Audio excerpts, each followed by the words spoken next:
Hai, jumpa lagi di Arsu Channel. Jangan lupa subscribe, like, serta bunyikan loncengnya supaya tidak ketinggalan info terbarunya. Assalamualaikum warahmatullahi wabarakatuh. Semangat pagi. Apa kabar adik-adikku semua? Baik-baik saja bukan? Sebelum pembelajaran, marilah kita berdoa menurut agama dan kepercayaannya masing-masing. Berdoa mulai. Selesai. Hari ini kita akan belajar tentang tema 1, subtema 3, pembelajaran 2.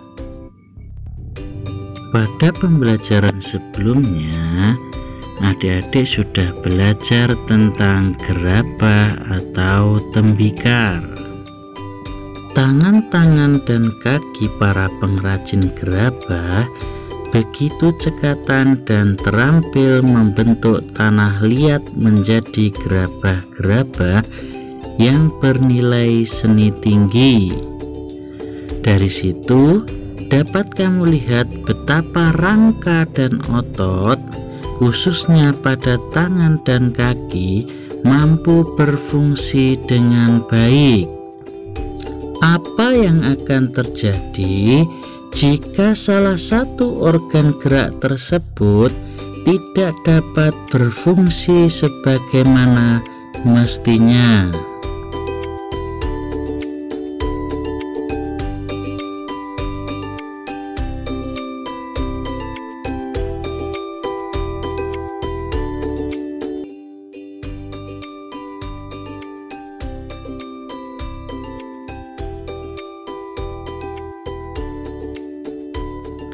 Nah, adik-adik, selesai memilih gerabah yang akan dibeli, Lani diajak ayahnya untuk ke belakang rumah, tempat memproduksi berbagai macam gerabah. Banyak pengrajin yang sedang bekerja. Semua pengrajin memiliki pembagian tugas masing-masing. Ada yang membuat adonan dari tanah liat, ada yang sedang mencetak, ada yang menjemur dan membakar gerabah-gerabah yang baru setengah jadi, ada juga yang sedang mewarnai gerabah-gerabah yang telah kering. Lani pun mencoba membuat dan membentuk gerabah dari adonan tanah liat yang sudah disiapkan. Pada percobaan pertama, ternyata gagal. Lani mencoba lagi. Untuk kali ini Lani lebih berhati-hati. Dia mengikuti semua petunjuk yang diberikan oleh salah satu seorang pengrajin. Pada percobaan kali ini, meskipun belum berhasil juga, namun sudah menunjukkan peningkatan dibandingkan dengan percobaan sebelumnya. Nah, adik-adik, kira-kira kenapa ya Lani selalu gagal dalam membuat sebuah gerabah? Ya, dalam setiap bidang diperlukan kemampuan dan keterampilan. Misalnya, pengrajin yang terampil akan dapat menghasilkan gerabah yang berkualitas dan bernilai seni yang tinggi. Petani yang terampil akan dapat menghasilkan panenan yang melimpah. Atlet yang terampil akan terus berprestasi, jelas ayah Lani. Lani juga perlu diingat bahwa setiap gerakan dalam setiap kegiatan yang kita lakukan harus kita lakukan dengan benar agar tidak terjadi gangguan atau kelainan pada organ gerak kita. Jangan melakukan kegiatan-kegiatan yang terlalu membebani kerja organ gerak tubuh kita. Nah, adik-adik, perhatikan gambar berikut ini. Sejak muda, dia sudah jadi pengrajin gerabah. Waktunya dihabiskan untuk selalu duduk membengkuk, membentuk gerabah-gerabah pesanan. Dia pengrajin yang rajin dan bekerja keras. Namun sayangnya dia melupakan waktu untuk beristirahat. Pada akhirnya, kini tubuhnya menjadi bungkuk.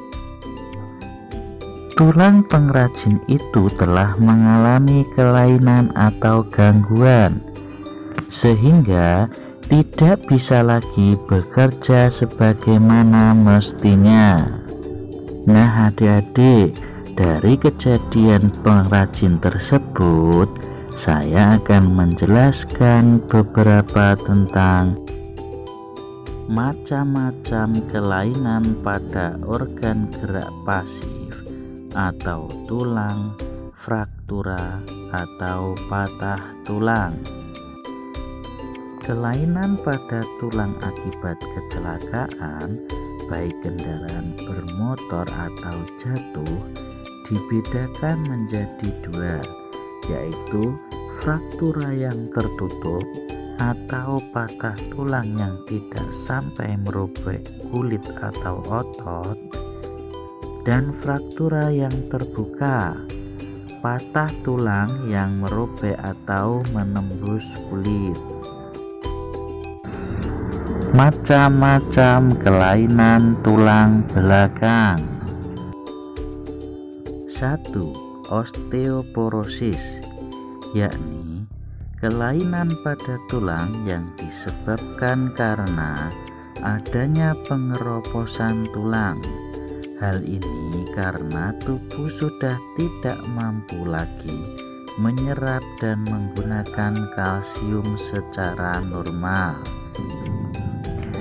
2. Fisura atau retak tulang, kelainan tulang yang menimbulkan keretakan pada tulang akibat kecelakaan. Nah, di sini adik-adik ya, di situ ada keretakan pada tulang, ini patah. 3. Lordosis, kelainan tulang karena sikap duduk yang salah sehingga tulang belakang melengkung pada daerah lumbalis. Hal ini akan mengakibatkan posisi kepala tertarik ke belakang. Ini gambar contoh kelainan tulang lordosis. 4. Skoliosis, yakni kelainan tulang karena sikap duduk yang salah sehingga tulang belakang melengkung ke arah samping. Hal ini akan menyebabkan badan akan membengkok membentuk huruf S.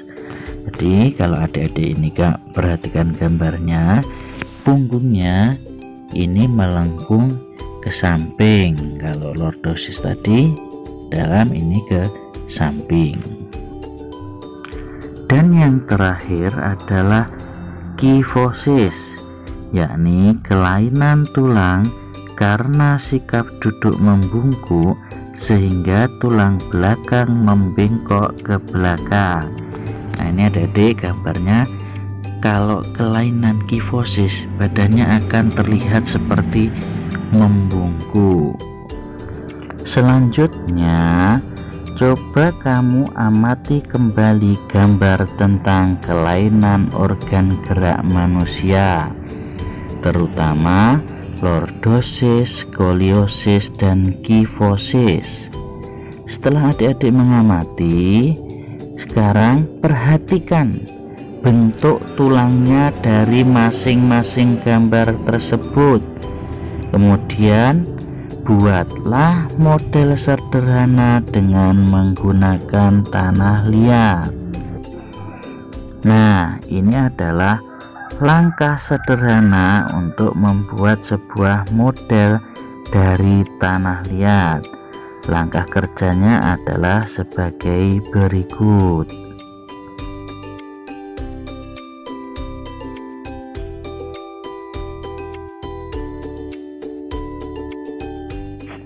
Setelah kita membuat model sederhana, ini salah satu contoh dari pekerjaan adik-adik, yakni model sederhana tanah liat, lordosis, skoliosis, dan kifosis. Ayo membaca. Posisi dan sikap duduk yang benar dan sehat. Kadang saya merasa heran dengan Pak John yang sering mengeluh punggungnya nyeri dan pegal. Padahal setahu saya, Pak John tidak pernah bekerja berat. Jabatan di kantornya pun cukup tinggi sebagai manajer pemasaran. Pak John sering menghabiskan waktu kerjanya dengan duduk. Pada suatu sore, Pak John mengeluh lagi tentang sakitnya. Bu Catherine, kenapa ya punggung saya sering pegal dan nyeri? Setiap kali duduk di kursi saya merasa tidak nyaman. Badan saya sering pegal dan nyeri, tidak hanya di punggung saja, namun juga di bahu dan leher. Apa mungkin karena posisi duduk saya yang tidak benar? Ya, kata Pak John, keluhan ini sebenarnya juga banyak dialami oleh para eksekutif dan pekerja kantoran. Berbagai posisi tubuh yang tidak tepat dapat mengakibatkan otot-otot tertentu bekerja secara berlebih. Misalnya saat duduk menulis, bekerja di depan komputer dengan posisi duduk yang tidak tepat, kebiasaan menelepon dengan menjepit telepon di antara kuping dan bahu. Hal-hal semacam inilah yang mengakibatkan munculnya keluhan-keluhan seperti apa yang dialami Pak John. Untuk paragraf berikutnya, adik-adik ini bisa baca secara lantang atau di dalam hati di rumahnya masing-masing.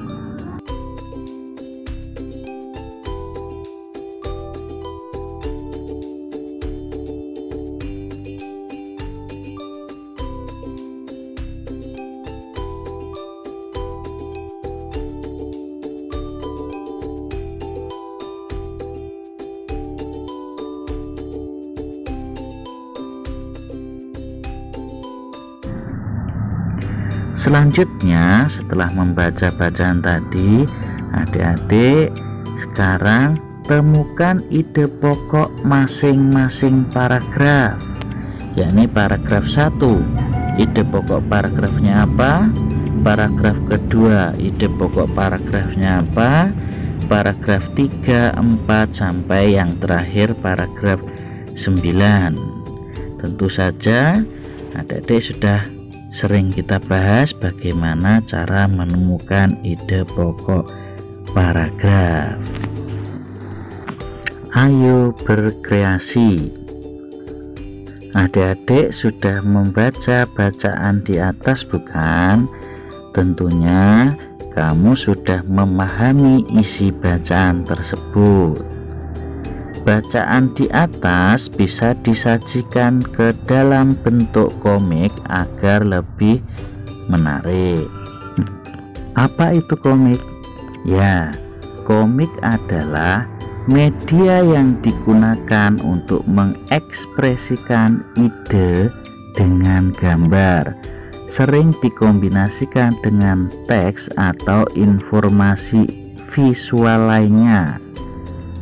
Komik sering mengambil bentuk urutan panel yang disandingkan. Nah, adik-adik bisa memperhatikan contoh berikut ini.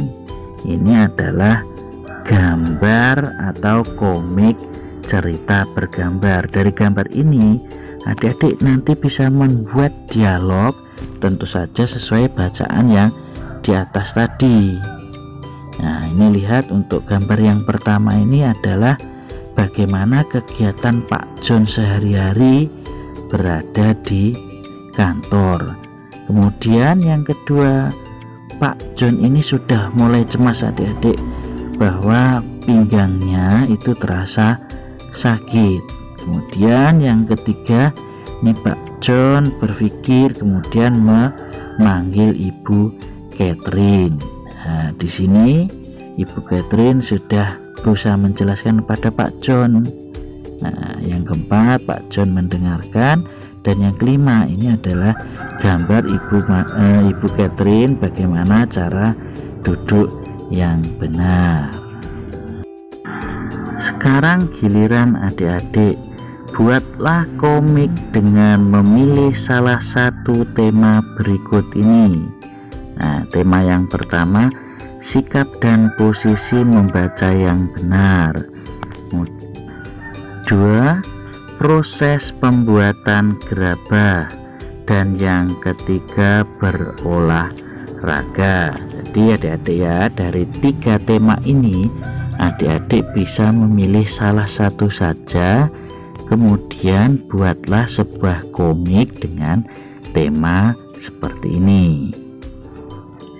Nah, demikian tadi pembelajaran hari ini.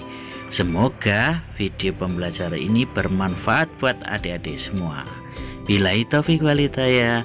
Wassalamualaikum warahmatullahi wabarakatuh.